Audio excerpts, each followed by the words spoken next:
Como vocês sabem, hoje é o lançamento da publicação Education at a Glance. Então, essa é uma publicação anual feita pela OCDE que reúne os principais indicadores de educação dos países membros e dos países parceiros, dentre eles o Brasil.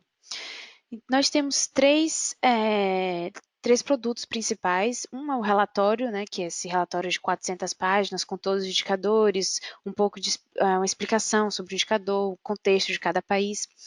Mas depois também temos a nota sobre cada país incluído no relatório, onde a gente vai um pouco mais em detalhe e explica o contexto específico daquele país, quais são as áreas onde houve maior progresso, quais as áreas onde existem os maiores desafios. Então, os principais resultados para cada país. E, além disso, nós temos, claro, a nossa base de dados online, onde vocês podem encontrar não só os indicadores do relatório, mas mais desagregações, mais detalhes e os dados brutos também. Então, a esquema da apresentação de hoje está dividido em três partes, que correspondem às etapas de ensino, né? O ensino superior, ensino fundamental e médio e educação infantil. O tema desse ano da publicação Education at a Glance é ensino superior. Então, todo ano essa publicação tem um tema diferente, o tema desse ano é ensino superior. Então, tanto no relatório, quanto no country note, né, na nota sobre o país, quanto nessa apresentação hoje, vocês vão ver um enfoque maior nos indicadores relacionados ao ensino superior, com mais detalhamento. Mas temos também informações importantes nas outras etapas de ensino. São em termos de ensino superior. Nós vamos discutir 5 dimensões importantes do ensino superior: participação e conclusão, disparidade de gênero, áreas de conhecimento, internacionalização e investimento. Vocês estão conseguindo ver os slides? Está passando direitinho?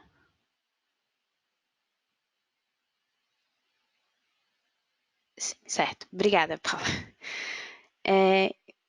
Então, pronto. Em termos de participação e conclusão. Uma proporção pequena da população brasileira tem ensino superior. Então, como podem ver nesse gráfico, apenas 21% dos jovens adultos no Brasil têm ensino superior. E jovens adultos aqui a gente está se referindo aos adultos entre 25 e 34 anos. Então, essa proporção representa um aumento considerável quando comparado a 2008. Em uma década, essa proporção da população com ensino superior praticamente dobrou, de 11% até 21%. Porém, continua muito abaixo da média da OCDE, que está por volta de 44%. Então, é praticamente a metade da média da OCDE.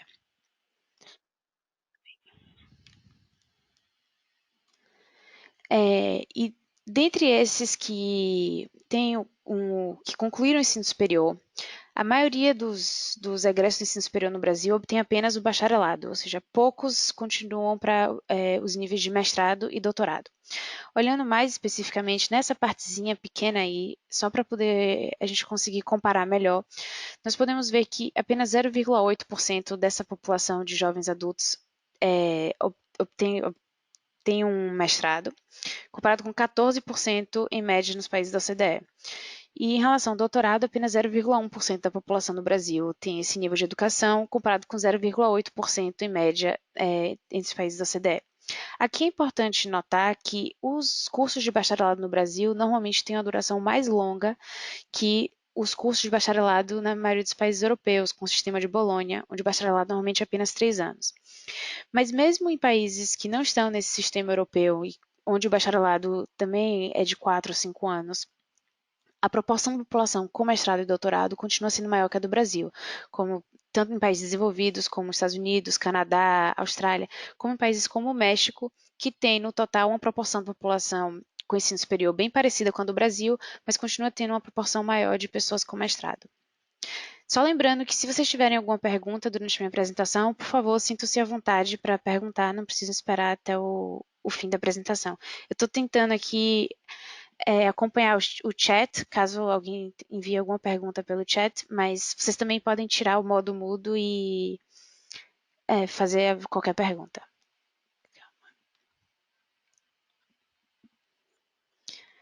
Então, continuando. Além de pouco acesso ao ensino superior, muitos dos que entram não se formam. Então, esse ano, nós temos um novo indicador no relatório Education at a Glance que se chama taxa de conclusão. Então, essa taxa de conclusão mede a proporção dos alunos que entram nas universidades e que se formam dentro de um determinado tempo. Então, quais são os períodos que a gente olha? A gente olha a proporção das pessoas que se formam dentro do tempo esperado, ou seja, dentro da duração teórica do programa. Digamos, um bacharelado em Direito seria quantos se formam em 5 anos, que é o tempo esperado.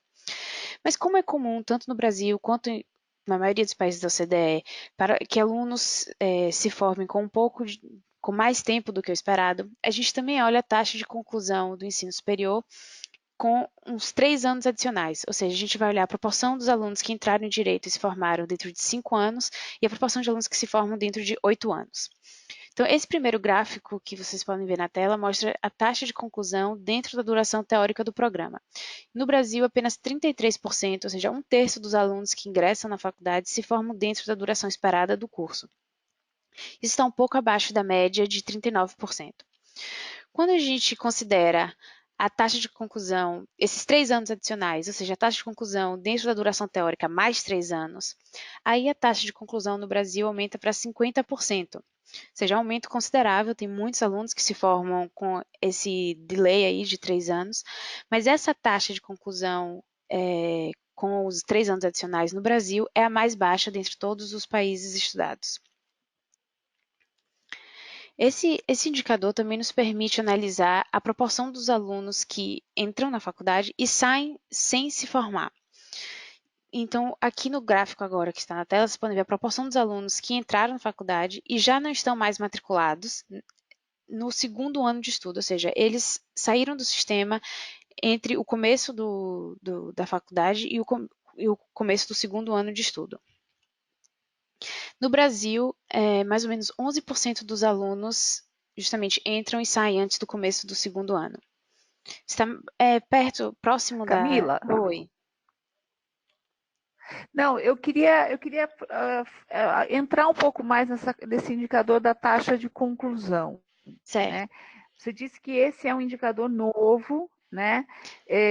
Que vocês estão trazendo, e isso é um indicador assim que é muito é uma coisa que é muito importante para a gente entender aí como é que está funcionando a educação superior, não só no Brasil como no mundo, né? Sim. Você disse, se eu entendi corretamente, no Brasil, se a gente considerar o período de 8 anos, a duração de 8 anos, o Brasil tem a mais baixa taxa de conclusão, 50% é a taxa mais baixa. Isso, mas só para esclarecer, esse indicador ele é novo, mas no sentido de, porque na verdade ele aparece a cada 3 anos. Então a gente já teve ele no passado, mas foi em 2014. Então, sim, voltando aqui à taxa de conclusão, no caso, 8 anos seria para um curso de duração de 5 anos. Então, a gente olha por duração de curso. Então, se o curso duraria, em tese, 4 anos, a gente vai olhar com 4 anos e depois com 7 anos. Então, isso é para levar em consideração que cursos têm durações diferentes nos países. Então, aqui a medida é quantos se Ok. formam dentro da duração esperada do curso, qualquer que seja ela, e quantos se formam com 3 anos adicionais. É importante notar que os dados do Brasil não incluem cursos de 6 anos de duração. Então, aqui se refere apenas aos cursos de 4 a 5 anos de duração, mas que são a maioria dos alunos na faculdade. Então, sim, quando olhamos Quer a dizer, taxa. medicina, por exemplo, está fora. Isso. Então, quando olhamos a taxa de conclusão dentro da duração teórica mais 3 anos, essa é a mais baixa dentre os países, que é esses triângulozinhos no gráfico. Ai, calma, desculpa. Aqui. E vocês tem algum tipo de análise ou de explicação possível para isso no relatório? Na verdade, as explicações para isso vão variar bastante dependendo do país.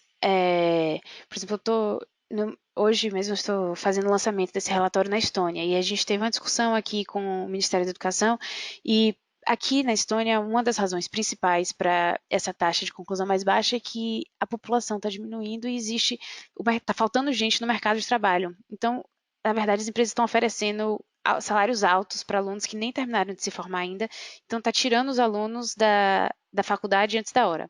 Esse não é necessariamente o caso no Brasil, mas só para explicar que a explicação vai depender bastante do contexto do país. Uma coisa que a gente olha no relatório é essa diferença entre a taxa de conclusão para homens e mulheres. E no Brasil, assim como no resto, na maioria dos outros países, a taxa de conclusão entre mulheres é muito mais elevada do que a taxa de conclusão entre os homens. no ensino superior. Calma, tem alguma pergunta no chat? Mesmo há alguma hipótese sobre o motivo. Não, então a gente não considera as hipóteses no relatório. Algumas coisas a serem consideradas são, por exemplo, a seletividade do sistema de ensino superior do país.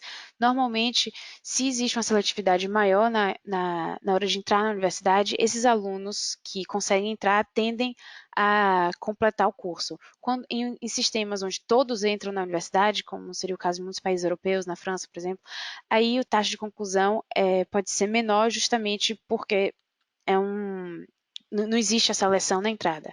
Mas isso também não seria uma explicação no caso do Brasil. Calma. Sim, os cursos de duração de 6 anos não entraram nos dados, correto. Essa foi uma pergunta que a gente recebeu.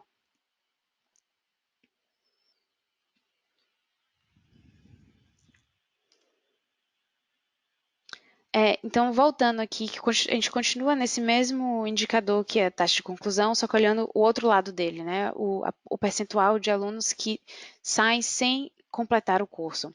Então, já no começo do segundo ano de estudo no Brasil, 11% dos alunos que entraram saíram do curso. Quando a gente considera o fim da duração teórica do curso, ou seja, no caso de direito, seria quantos saíram do curso dentro de 5 anos, aí isso aumenta para por volta de 22% no Brasil. Está um pouco acima da média, mas parecido com a média. Aí quando a gente olha o percentual das pessoas que saem sem se formar dentro com esses 3 anos adicionais, ou seja, ao fim da duração teórica mais 3 anos, aí se aumenta para 33% no Brasil. Ou seja, o que isso significa? 1/3 dos alunos que estão entrando na faculdade estão saindo sem completar o curso. Isso está bem acima da média, que é de aproximadamente 24%.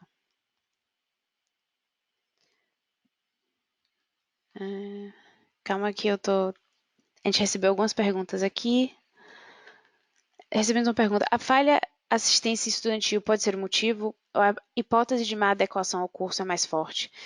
Então, essa hipótese de má adequação ao curso foi uma das razões pelas quais a gente resolveu medir a proporção de alunos que saem já no primeiro ano, com justamente essa ideia de que se os alunos estão saindo já antes do começo do segundo ano, isso poderia indicar justamente uma má adequação ao curso, ou tanto em termos de preparação do aluno, ou não gostou do curso, algo desse gênero. E o que vemos aqui no Brasil, na verdade, essa proporção de saída no primeiro ano está até um pouco abaixo da média da OCDE.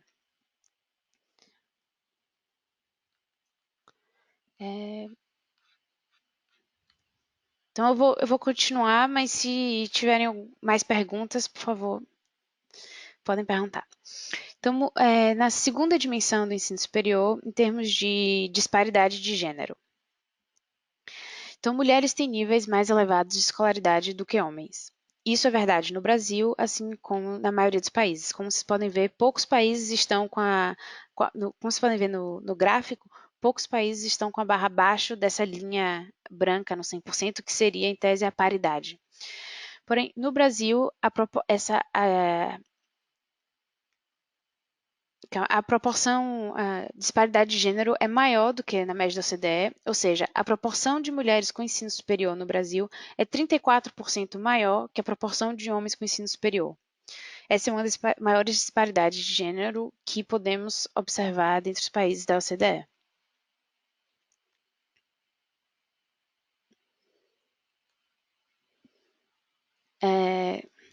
Só voltando aqui ainda no indicador de taxa de conclusão, temos uma pergunta para esclarecer as métricas. No Brasil, 50% completam no prazo normal, mais 3 anos, e 33% desistem. O que acontece com os outros 17%? Então, esses são exatamente os alunos que continuam matriculados. Então, depois de 8 anos, eles nem se formaram, nem saíram do sistema. Eles continuam matriculados em algum curso do ensino superior. Esclarecendo isso. E temos outra pergunta. Então, diante dessa análise, consideram que a falta de estrutura e assistência pode ser um motivo? É, sim, pode ser um motivo, mas eu não posso comentar exatamente nas razões pelas quais isso acontece no Brasil especificamente. Isso poderia ser um motivo, com certeza, porque pode influenciar no sucesso dos alunos do ensino superior, mas infelizmente eu não poderia comentar se isso é o motivo pelo qual nós vimos esses dados no Brasil. Acho que é isso. Então, voltando aqui à disparidade de gênero. Então, nós vimos já que mulheres têm uma escolaridade maior que os homens, principalmente em ensino superior. E o que nós vemos também é que mulheres se beneficiam mais da sua escolaridade quando do seu ingresso no mercado de trabalho. Então, os dados que nós temos aqui são da taxa de emprego para homens e mulheres, de acordo com o nível de educação. Então, a primeira coisa que fica clara é que a taxa de emprego aumenta com o nível de educação, tanto para homens quanto para mulheres. Quando indivíduos com ensino superior tendem a ter uma taxa de emprego maior do que aqueles sem esse nível de educação. Mas o que também fica claro é que a disparidade por nível de educação é muito maior entre mulheres do que homens. Ou seja, mulheres com ensino médio incompleto, sem ensino médio, a taxa de emprego entre elas é de mais ou menos 45%, né? Foi em 2018. Já entre mulheres com ensino superior, isso aumenta para 82%, ou seja, é uma disparidade relativamente grande, especialmente quando comparada aos dos homens, que nós vemos um aumento por nível de educação, mas bem menor. E aí eu coloquei também a média da OCDE para mostrar que isso é um fenômeno que ocorre também na maioria dos países da OCDE. É normal que a disparidade seja maior para mulheres, mas no Brasil a diferença entre a taxa de emprego das que têm ensino superior e das que não têm ensino médio é maior do que a média da OCDE. Em termos das áreas de conhecimento, essa é uma outra dimensão importante do ensino superior. No Brasil, a área de conhecimento mais comum ou mais popular entre os egressos do ensino superior é a área de negócios, administração e direito. E aqui, deixa eu só fazer um parêntese sobre essa divisão das áreas de conhecimento. No relatório, as áreas de conhecimento seguem a classificação internacional das áreas de conhecimento, que é da mesma forma que tem o ISCED para níveis de educação, tem o ISCED para áreas de conhecimento. Por isso que essas áreas são assim bem amplas, especialmente quando comparadas aos nossos cursos no Brasil, que a gente está acostumado a ver. Mas é justamente para permitir essa comparabilidade internacional. Então, voltando, a área mais popular no Brasil é essa de negócio, administração e direito, e isso é verdade em uma grande parte, isso também é o caso em uma grande parte dos países da OCDE. Aí nós temos a segunda área mais popular entre os estudantes de ensino superior, que é a área de educação. E aí sim é uma particularidade do Brasil, mas vemos também que também é o caso da Costa Rica, Colômbia, Indonésia, que tem essa proporção grande de alunos se formando na área de educação. Na maioria dos países da OCDE, a proporção de alunos nessa área é bem menor, por volta de 10%, ou seja, menos da metade. A terceira área mais popular no Brasil é de saúde e bem-estar. A quarta área é de engenharia e produção, que é mais ou menos 12% dos formandos. Ou seja, essas quatro áreas de conhecimento juntas, elas formam 80% dos nossos alunos do ensino superior. O restante, os outros 20%, estão divididos dentre as outras áreas de artes e humanidades, tecnologia de informação e comunicação, ciências naturais, ciências sociais, jornalismo, informação, etc. Mas vamos olhar um pouco mais, de forma um pouco mais detalhada para essa distribuição de áreas de conhecimento, porque, primeiro, as áreas de conhecimento elas podem variar bastante dependendo do gênero, né? Tanto no Brasil quanto na maioria dos países da OCDE, nós vimos é possível observar uma disparidade de gênero muito grande nas áreas de conhecimento do ensino superior. Então, no Brasil, tanto para mulheres e para homens, a área mais comum é essa, negócio, administração e direito. Porém, a segunda área mais comum para as mulheres é a área de educação e logo após saúde e bem-estar. Já para homens, a área mais comum depois de negócios é engenharia, produção e construção. E isso leva realmente a uma disparidade muito grande nos cursos. Por exemplo, as áreas de educação e saúde e bem-estar, mais de 75% dos formandos são mulheres. Na área de engenharia, apenas 36% dos formandos são mulheres. E, mais uma vez, a média da CDE está aí justamente para mostrar que não é uma particularidade do Brasil, em outros países nós vemos um padrão semelhante. E em termos tudo que a gente viu até agora, os dados do Brasil, os dados por gênero, a gente estava olhando o ensino superior como um todo, certas áreas de conhecimento de todos que se formaram no ensino superior em 2017. Mas como nós já falamos anteriormente, no caso do Brasil, isso se refere basicamente ao bacharelado. Mas é interessante também olhar como as áreas de conhecimento são diferentes nos cursos de mestrado e doutorado no Brasil. Então, no curso tanto no mestrado quanto no doutorado, na verdade, a área mais comum, a área mais popular entre os estudantes é a de saúde e bem-estar.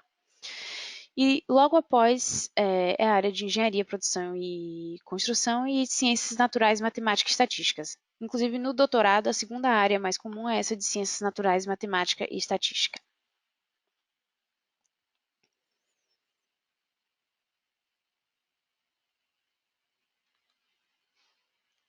Só um segundo que eu tô. Nós temos participantes novos e eu tô dando o direito a eles de falar também, caso queiram.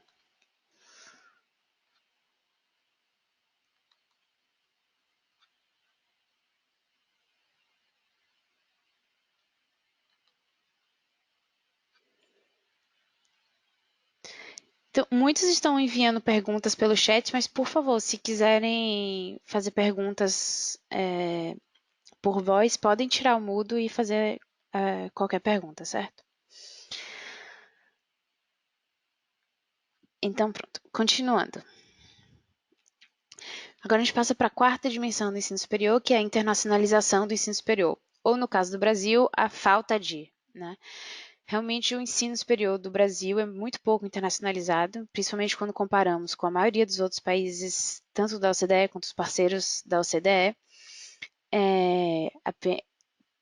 O percentual de alunos estrangeiros no Brasil é praticamente nulo, e ao contrário do que vem acontecendo nos países da OCDE, onde nós podemos ver justamente esse aumento na proporção de alunos estrangeiros entre 2010 e 2017, no Brasil essa proporção se manteve estável entre 2010 e 2017. Calma. E da mesma forma, poucos alunos brasileiros do ensino superior se matriculam fora. Apenas 0,6% em 2017 dos alunos do ensino superior dos brasileiros estavam matriculados fora. Essa é uma das proporções mais baixas dentre todos os países da OCDE e é consideravelmente mais baixo do que o total dos alunos da OCDE, que é de quase 2%. E por fim, a área de investimento. Então, antes de comentar qualquer dado de investimento na educação no Brasil, é importante sempre lembrar que os dados de investimento se referem apenas ao gasto público em instituições públicas. E nos outros níveis de educação, isso é um problema menor, porque a maioria dos alunos estão matriculados em instituições públicas, né? Mais de 80% dos alunos estão matriculados em instituições públicas. Porém, no ensino superior, é muito importante fazer essa ressalva, já que apenas 25% dos alunos do ensino superior estão matriculados em instituições públicas. Aqui é só um gráfico para mostrar justamente a taxa de matrícula em instituições públicas no ensino superior do Brasil é mais ou menos 25%, que está bem abaixo da maioria dos países da OCDE e da média da OCDE, onde a maioria dos alunos tendem a estar matriculados em instituições públicas. E interessante notar também que, apesar da maioria dos alunos no bacharelado estarem em instituições privadas, no mestrado e doutorado, mais de 80% estão matriculados em instituições públicas. Então, indo para os dados do investimento. O investimento público no ensino superior no Brasil tem crescido, mas ainda está abaixo da média. Então, entre 2010 e 2016, o investimento público no ensino superior no Brasil cresceu 19%, quase 20%, que é um crescimento considerável, especialmente quando comparamos com os outros países da OCDE, e está acima da média da OCDE. Porém, apesar de ter crescido entre 2010 e 2016, o gasto por aluno em instituições públicas no ensino superior do Brasil em 2016 ainda estava abaixo do gasto por aluno na média dos países da OCDE. Então, no Brasil, o gasto era de mais ou menos US$ 14.000, né, convertido usando o poder de paridade de compra, comparado com mais ou menos 16 mil em média entre os países da OCDE. E aqui eu sempre gosto de fazer essa observação, porque muitas vezes o indicador que a gente olha na hora de analisar o investimento em educação é o investimento com relação ao PIB, que é um indicador importante. Esse indicador está na nota sobre o país, no Cantinhoto do Brasil, mas é importante sempre levar em consideração também o gasto por aluno, que é uma medida mais direta dos recursos disponíveis para os alunos, porque o gasto de educação em relação ao PIB tende a ser maior realmente em países onde o PIB per capita é menor. Então, nos países da América Latina, do relatório, isso é um padrão comum de ter um gasto em educação com um percentual do PIB maior do que os países em média da OCDE. Mas isso não significa que mais recursos estão chegando por aluno nas universidades ou nas escolas. Então, passando agora para a segunda parte da apresentação, que é sobre o ensino fundamental e médio.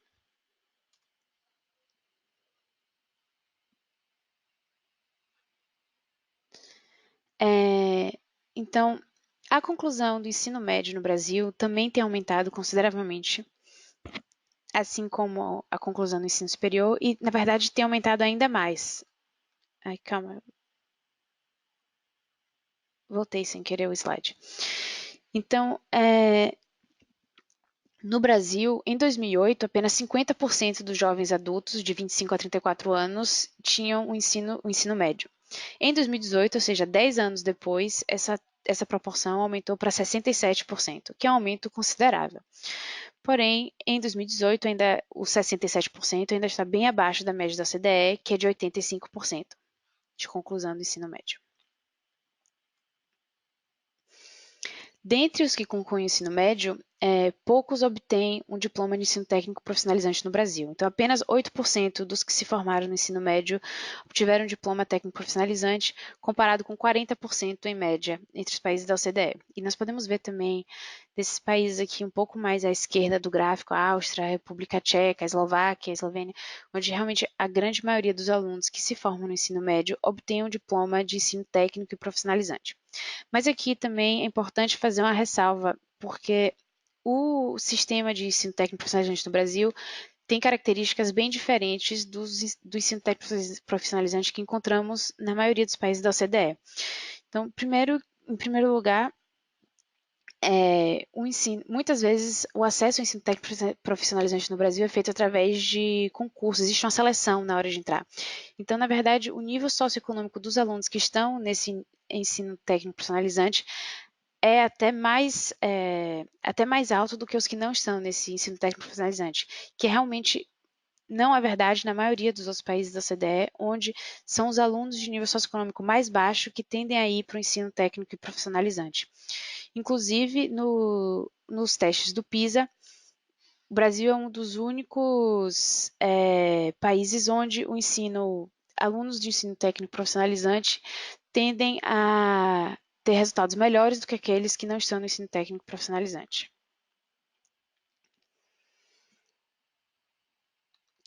Temos algumas perguntas aqui.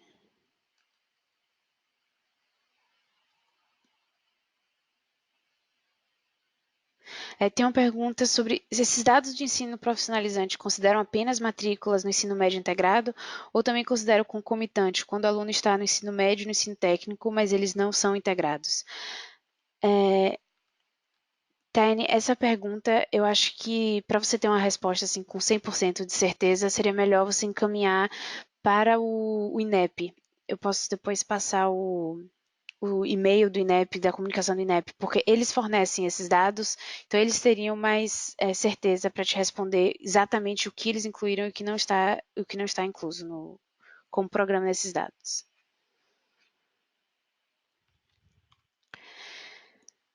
Ainda, então, sobre o ensino fundamental e médio, o investimento nesses níveis se mantiveram estáveis e continuam abaixo da média da OCDE. Então, o investimento no ensino fundamental e médio se manteve estável entre 2010 e 2016, ao contrário do que aconteceu no ensino superior, onde nós observamos um aumento de 19% no investimento no ensino superior. E esse nível de investimento estável entre 2010 e 2016, na verdade, faz com que o gasto por aluno continue muito abaixo da média da OCDE. Na verdade, tanto nos anos iniciais do ensino fundamental, quanto nos anos finais do ensino fundamental e no ensino médio, o gasto por aluno, de novo, sempre lembrando, gasto público em instituições públicas por aluno no Brasil é menos que a metade da média da OCDE. Então, no Brasil, o gasto está por volta de 4 mil dólares por aluno nesses níveis, e em média na OCDE está entre 8 mil e 10 mil dólares por aluno. Então, realmente é uma diferença considerável. O baixo investimento por aluno está refletido justamente no baixo salário dos professores. Então, professores no Brasil ganham menos do que seus pares na maioria dos países da OCDE. Aqui nós temos a média dos salários dos professores de 25 a 64 anos do ensino fundamental, dos anos finais. E podemos ver que o salário dos professores no Brasil estão entre os mais baixos de todos os países da OCDE e parceiros. E aí, dando um zoom um pouco mais para a gente olhar com um pouco mais de detalhamento o salário dos professores, por exemplo, existe uma progressão considerável no salário dos professores com experiência no Brasil. Por exemplo, professores com 55, 64 anos no Brasil ganham, em média, 58% a mais do que os professores com 25 a 34 anos. Então, essa progressão existe também, em média, na OCDE, mas a progressão é um pouco menor. E uma outra forma de analisar os dados de salários de professores é por nível de educação. Então, no Brasil, é interessante notar que os salários dos professores, a média dos salários dos professores é bem parecida entre os que ensinam na pré-escola, no ensino fundamental e no ensino médio. Isso é diferente do que acontece na maioria dos países da OCDE, onde os salários dos professores aumentam por nível de educação. Então, os professores de ensino médio, em média na OCDE, ganham 26% a mais do que os professores da pré-escola. E uma outra forma de olhar justamente o salário dos professores, e esse é um indicador novo, o indicador não é novo, mas o fato de Brasil estar com dados disponíveis no indicador, esse é novo esse ano, é justamente comparar o salário dos professores aos trabalhadores com ensino superior no país. Então, é um salário relativo aos trabalhadores no próprio país onde os professores estão trabalhando. Então, no Brasil, professores do ensino fundamental, anos finais, eles ganham mais ou menos 14% a menos do que trabalhadores com ensino superior. Então, esse é um bom indicador, por exemplo, da atratividade da profissão ou da valorização da profissão, porque pode um indivíduo tendo ensino superior, a escolha de entrar para a carreira docente ou não entrar para a carreira docente pode justamente depender, ou pelo menos levar em conta, essa disparidade entre os salários dos professores e os salários de trabalhadores com ensino superior. Camila, Oi, posso perguntar? pode. Eu queria saber, na média da OCDE, qual é essa disparidade? Porque eu estou vendo aqui que também é abaixo, né? A gente vê aqui que somente em Portugal, na FIFA, Letônia. esqueci o que é em português. Letônia. Desculpa que os Letônia, nomes estão em inglês. obrigada. E a Costa Rica são países que têm essa relação inversa, né? Eles Exato. ganham mais do que a média, do que os profissionais. Esse dado é bem legal. Fala É, um pouquinho mais sobre isso, se você puder. certo. Na verdade, é justamente isso que eu ia comentar. Infelizmente, o caso do Brasil não é uma particularidade do Brasil. Na verdade, os salários dos professores são abaixo do que as pessoas com ensino superior ganham no país, em quase todos os países da OCDE, né? Como você mesmo notou, apenas esses três. E a Alemanha consegue chegar, a Alemanha e a Finlândia conseguem chegar ali bem perto da paridade. E, na verdade, esse é um indicador que tem se tornado digamos, um dos indicadores-chave em muitos planos nacionais dos países da OCDE. Muitas metas nacionais de educação hoje têm como meta pelo menos a paridade entre o salário dos professores e o que trabalhadores com ensino superior ganham. Então, esse indicador tem se tornado cada vez mais importante no planejamento da educação. E só porque o próximo slide vai continuar nesse tópico dos salários dos professores, que eu acho um dado muito interessante.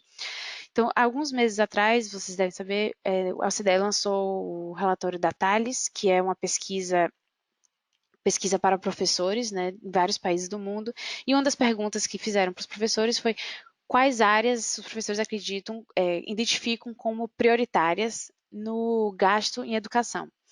Então, aqui nós temos a relação entre a proporção de professores que identificam o aumento de salário como prioridade para gasto em educação e o salário regulamentar desses professores nos países.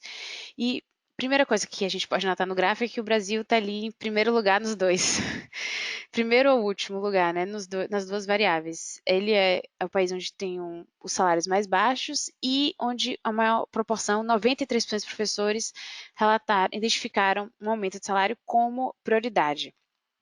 Mas a segunda coisa muito interessante nesse gráfico é justamente que dá para ver uma relação bem clara entre essas duas variáveis, mostrando um pouco como, pelo menos numa comparação entre países, os professores não são desarrazoados no pedido, né? Tipo, os países onde os professores ganham mais tendem a ser também os países onde uma proporção menor deles querem ou pedem um aumento de salário.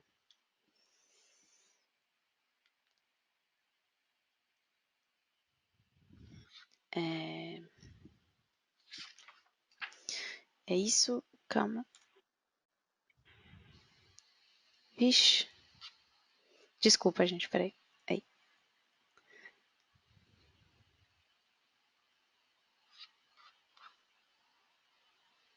Certo, então, além de salários mais baixos, professores no Brasil têm de lidar com turmas maiores. Então, nesse gráfico nós temos o tamanho médio das turmas do ensino fundamental nos anos iniciais, 2005, 2017, e o tamanho das turmas no Brasil é um pouco maior do que na média dos países da OCDE. O Brasil, em 2017, tinha 23 alunos por turma e na média da OCDE, 21.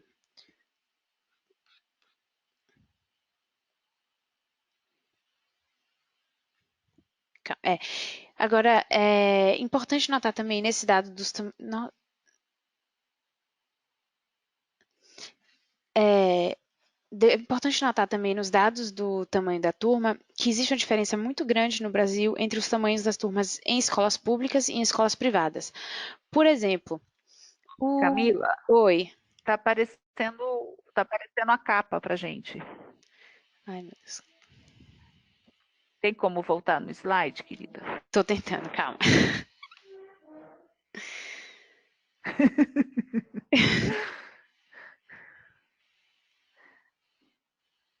Aí, Voltou? voltou, obrigada. Pronto. Então, nesse indicador de tamanho das turmas, é interessante olhar também a diferença, e isso está no relatório, entre as turmas em escolas públicas e em escolas privadas. Por exemplo, no Brasil, nos anos finais do ensino fundamental, nas escolas públicas, temos em média 28 alunos por turma, comparado com 24 alunos em escolas privadas. Então, isso também pode ser um, um dado importante. Calma, deixa eu só voltar aqui que nós recebemos algumas perguntas pelo chat. Uma pode responder no final. Os dados sobre salário dos professores levam em conta o custo de vida em cada país? Sim. Então, a conversão a conversão nos dados dos salários leva em conta o poder de paridade de compra para o consumo privado, ou seja, leva em consideração o que $1 ou R$ 1 consegue comprar nos respectivos países. Então, a comparação é baseada justamente nesse poder de compra e não na taxa cambial.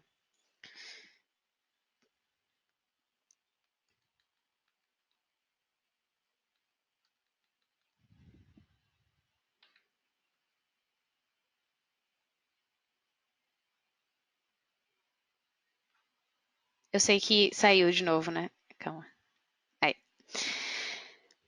Pronto. Então, passando agora para a última parte da apresentação, que é a de educação infantil. Gente, desculpa, eu sei que tá meio doido com os slides, né? Ah, pronto, agora eu acho que vai funcionar. Perfeito. Então, mudando agora para educação infantil. Então, cada vez mais existem evidências mostrando e apontando para a importância do desenvolvimento de competências desde cedo. Isso é importante não só para as crianças, né, que existem mais e mais provas de que isso pode ajudar no desenvolvimento das competências das crianças, como nós sabemos também que é muito importante. Camila, Oi. voltou para a capa, por favor. Estamos vendo, eu estou vendo a capa, não sei os outros. Ai, meu Deus. Calma. Calma, vai dar tudo certo.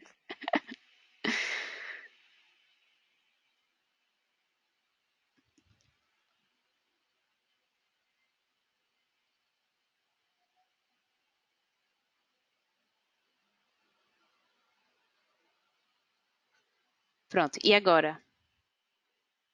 Vocês conseguem ver o gráfico laranja? Sim, voltou, voltou. Obrigada.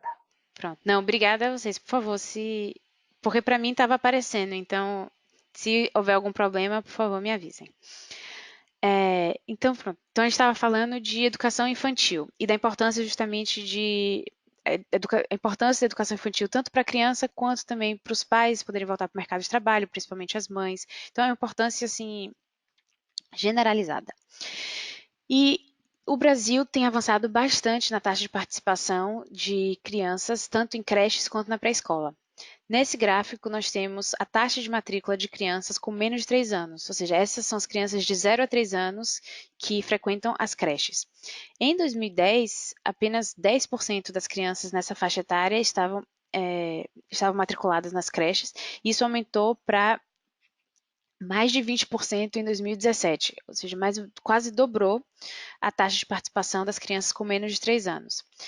Como podemos ver também, continua abaixo da média da OCDE, de mais de 35%, mais ou menos, porém existiu um avanço considerável nessa área. E quando olhamos a taxa de matrícula nas crianças de 3 a 5 anos, ou seja, aqui são crianças com a idade para estarem na pré-escola, aí o Brasil realmente avançou bastante. Em 2010, a taxa de matrícula dessas crianças era de aproximadamente 60% e em 2017 estava em 83% mais ou menos. Quase na mesma linha da média da OCDE, que também está por volta de 85%.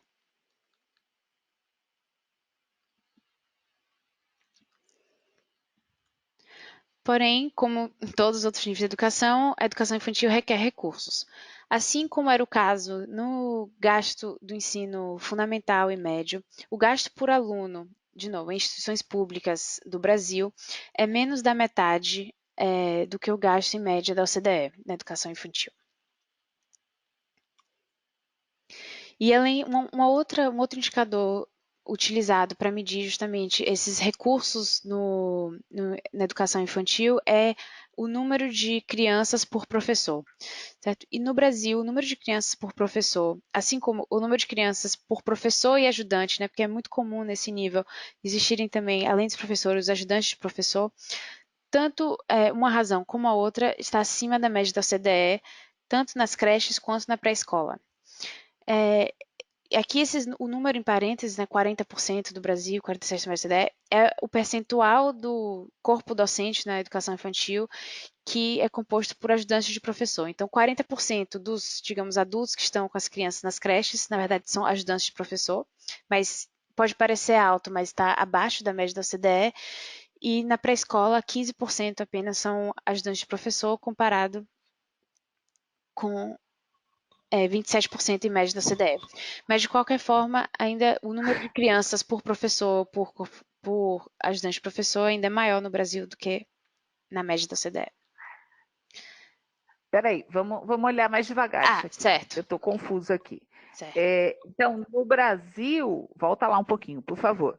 A gente tem o azul com professor e ajudante e o laranja é com. Só Tá. professor. Então, nós temos.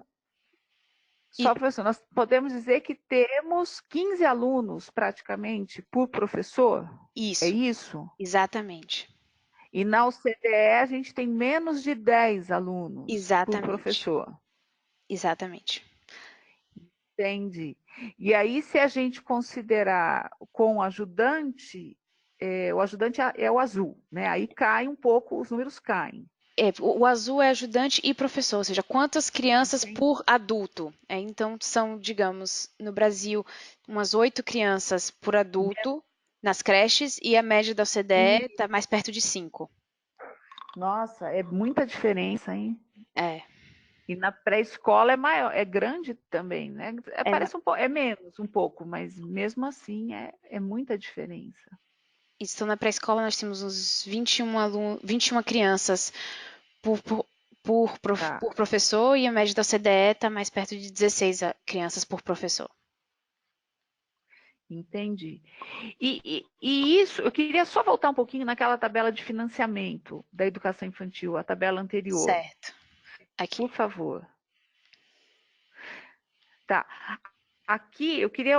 Aqui, o Brasil, então, ele investe menos de 4 mil dólares, Isso, dólar PPP, por criança na educação infantil pública. É isso, isso? exatamente. Isso inclui tanto creche, escola pública, né, do sistema de ensino, quanto as conveniadas, eu suponho. Mas isso acho que o INEP que tem que esclarecer, né? Isso, perfeito. Tá. E aí, a média da OCDE, gente, é muita diferença. A OCDE está com. É metade É também, né? metade, é isso. A gente mantém esse padrão de metade, tanto para a educação infantil quanto para o ensino fundamental e médio. Isso, exato. Nesses Tá níveis, legal. tá metade ou menos da metade. Isso, exatamente. Tá. Ok. Obrigada, Camila. É, só, então, como na verdade aquele era o último slide, depois tem a conclusão, só responder algumas perguntas aqui. É, uma jornalista tinha perguntado no começo sobre o ensino profissionalizante técnico e se eles incluíam apenas o ensino médio integrado ou se os programas concomitantes também estavam inclusos. Então, a resposta é que sim, estão inclusos sim, os programas concomitantes. Recebi essa resposta aqui. E aqui temos a pergunta: por que vocês usam gasto em educação ao invés de investimento em educação? Alguma justificativa técnica? Não. São simplesmente na hora da tradução do inglês, que é o relatório, a gente usa o spending. E aí, às vezes, é traduzido como gasto ou como investimento. Não tem justificativa técnica, não. Então, na verdade, em termos de apresentação, nós terminamos. Aqui são só alguns pontos principais para lembrar da apresentação. Então, em termos de ensino superior, a conclusão do ensino superior tem aumentado, mas continua abaixo da média. E hoje em dia, muitos dos que entram não se formam. As principais áreas de conhecimento dos egressos do ensino superior são negócio, administração e direito e educação. O investimento público no ensino superior cresceu entre 2010 e 2016, mas o gasto por aluno continua abaixo da média. A taxa de conclusão no ensino médio está crescendo e dentre os que se formam nesse nível, poucos obtêm o diploma de ensino técnico profissionalizante. Professores ganham menos do que na maioria dos países da CDE e lidam com turmas maiores do que seus pares em outros países. E, por fim, a participação da educação infantil tem aumentado consideravelmente, mas os recursos disponíveis estão abaixo da média. Então é isso, agora a gente pode continuar conversando. Não sei se vocês têm mais perguntas. Calma que eu acho que a gente.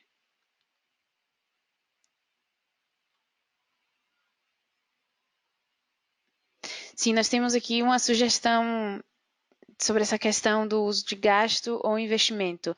Ricardo faz uma observação importante que existe uma questão semântica importante, que realmente existe uma diferença entre gasto e investimento. Vamos fazer essa observação. Uma outra pergunta é: a partir desse panorama, é possível identificar qual seria o principal desafio do sistema educacional do país? Em qual área, a partir das comparações, podemos considerar que o país está pior? Essa é uma pergunta muito difícil e é difícil, assim, especificar uma área que precisa ser mudada, até porque não vai ser uma mudança em uma área específica que vai resolver todos os problemas da educação do Brasil, né? Mas aqui eu acho que durante a apresentação nós podemos identificar algumas áreas que são prioritárias e que, digamos, o Brasil está indo pior do que a maioria dos países da OCDE. Então, uma das coisas é justamente o salário dos professores. Acho que está bem claro que os salários dos professores estão muito abaixo, não só da média da OCDE, como de praticamente todos os países da OCDE.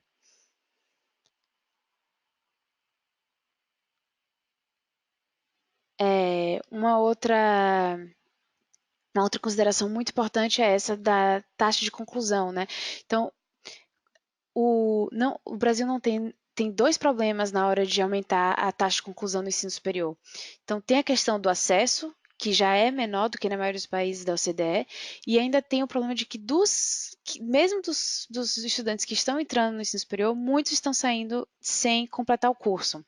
Então, são duas dificuldades que precisam ser enfrentadas, e na verdade, isso vem também de muito antes, né? Porque se pegarmos também os resultados do PISA, nos níveis anteriores, existe uma deficiência na educação desde antes no ensino médio, nos resultados do ensino médio. Porque ano passado, não sei se vocês se lembram, a gente teve esse mesmo indicador de taxa de conclusão, só que para o ensino médio, ao invés de ensino superior. E lá também mostrava justamente que a taxa de a taxa de conclusão do ensino médio no Brasil está entre as mais baixas de todos os países estudados. Então é um problema assim que vai se acumulando. Outras perguntas.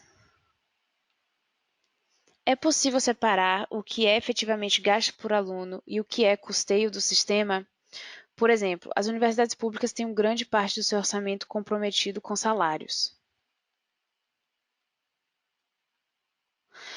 É, eu não sei se eu entendi direito a pergunta. Então, o gasto por aluno inclui, claro, o, o gasto com salários dos professores. Então, nós não temos os dados sobre quanto desse gasto, né, total por aluno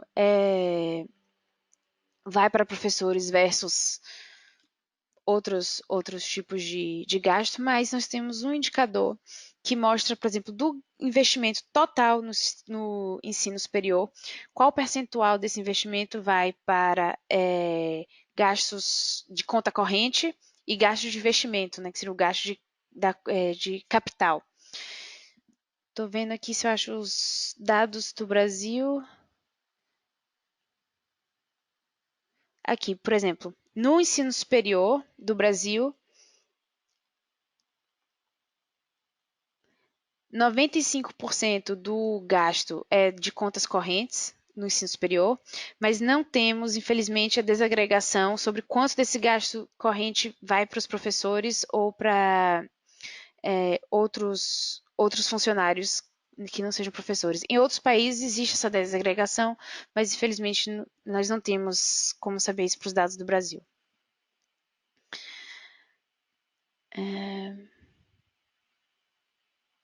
Então temos uma pergunta aqui. Camila, no gráfico de número de pessoas com ensino superior de 25 a 34 anos, há algum país como China? A ressalva de que o ano do dado disponível não é 2018. Pode me responder depois qual seria o ano onde eu consigo achar isso? Sim, então o ano de referência para esses dados estão na tabela A1.1 do relatório, que está na página. Deixa eu ver se eu acho aqui.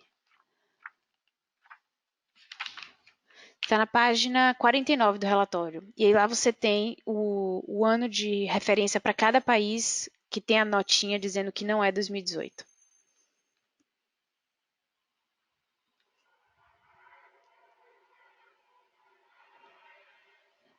Eu acho que em termos de perguntas aqui teve um comentário dizendo que os dados ainda não mostram os efeitos da PEC do teto. Nos próximos anos, o Brasil vai piorar em todas as áreas.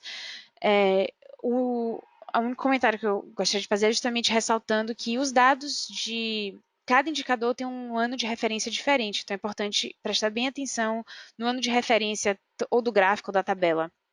E os dados de financiamento, de gasto ou investimento em educação se referem ao ano de 2016, então realmente eles estão um pouco defasados, digamos.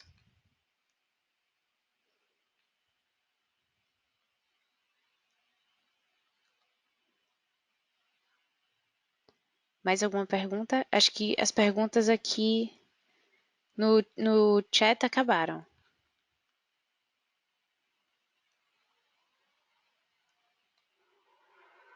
Camila? Oi.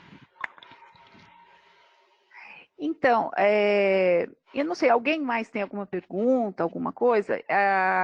Eu vou estar à disposição, tá? Se alguém precisar, se for fazer material sobre isso. A gente vai publicar daqui a pouco um textinho no site da Geduca com algumas dicas e orientações, tá? E a gente vai poder ter acesso a essa apresentação, Camila? Você tem Sim, ideia de quando a gente poderia a, ter apre- acesso aí? a apresentação eu posso enviar logo agora, depois que a Ai, gente terminar aqui. perfeito, E a perfeito, gravação do perfeito. webinário eu vou perguntar para o pessoal do TI como a gente faz para conseguir ter acesso a isso. Mas eu imagino que muito em breve também. Só Não, tranquilo, tá? recebi uma pergunta aqui. Camila, qual a média da OCDE para gasto com conta corrente no ensino superior? Então, a média da OCDE para instituições públicas, porque como no Brasil o dado de 95% se refere apenas a instituições públicas, vou dar o dado da média da OCDE apenas para instituições públicas também, que é de 89%. Então, no Brasil é bem mais elevado. Tá.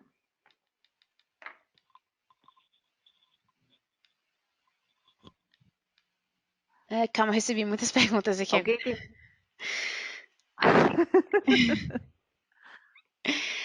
A crise nas universidades públicas pode agravar o problema do Brasil no ensino superior? Ou o percentual de alunos em universidade pública é muito baixo para isso? Assim, eu não sei exatamente qual problema seria agravado no ensino superior na sua pergunta, mas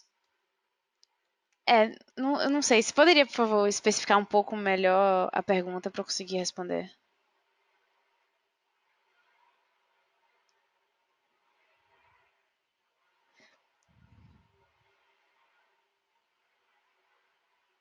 Calma, desculpa, gente, que eu tô lendo aqui no chat, tô tentando ver se eu respondi todas as perguntas.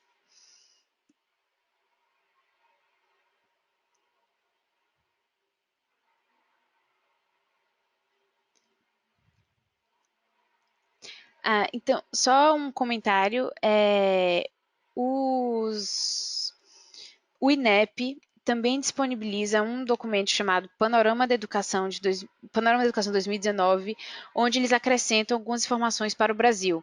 Então, esse Panorama da Educação 2019 é baseado nesse Educational Glance 2019, mas é feito pelo INEP e eles pegam os principais resultados do Educational Glance 2019 e acrescentam algumas informações e algum contexto do Brasil. Então, pode ser interessante também olhar para essa publicação que pode responder algumas dessas perguntas.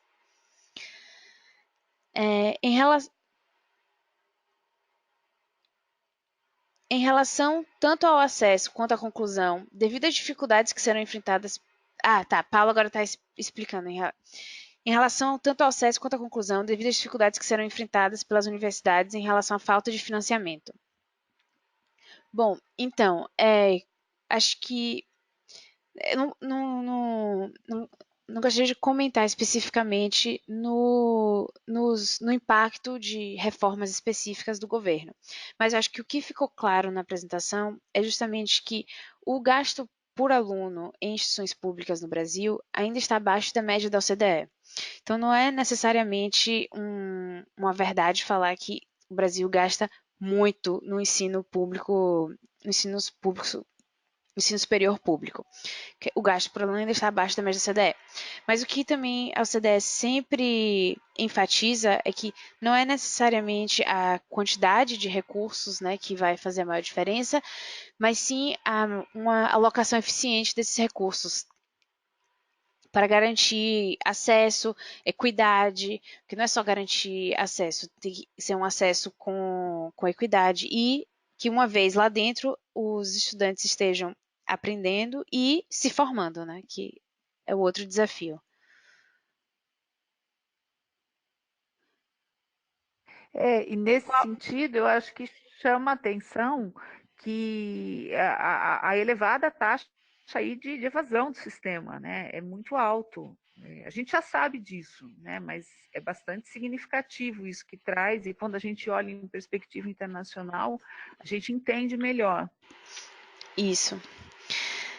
Mais uma pergunta aqui é: qual o nome da pesquisa que mostrou 93% dos professores acham aumento de salário é prioridade? O nome é TALIS, T-A-L-I-S. Então, pode procurar que com certeza você vai achar no Google. E, mais uma vez, o INEP lembrando que pedidos de informações técnicas do Brasil no Education at a Glance, nesse relatório NEAG, podem ser encaminhados para a nossa assessoria de comunicação e daremos o devido retorno. O e-mail para quem tiver mais dúvidas específicas sobre os dados do Brasil é comunicação@inep.gov.br.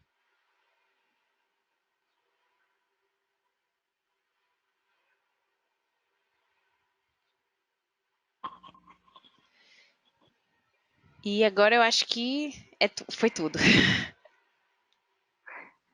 Alguém mais quer pergunta? Última rodada.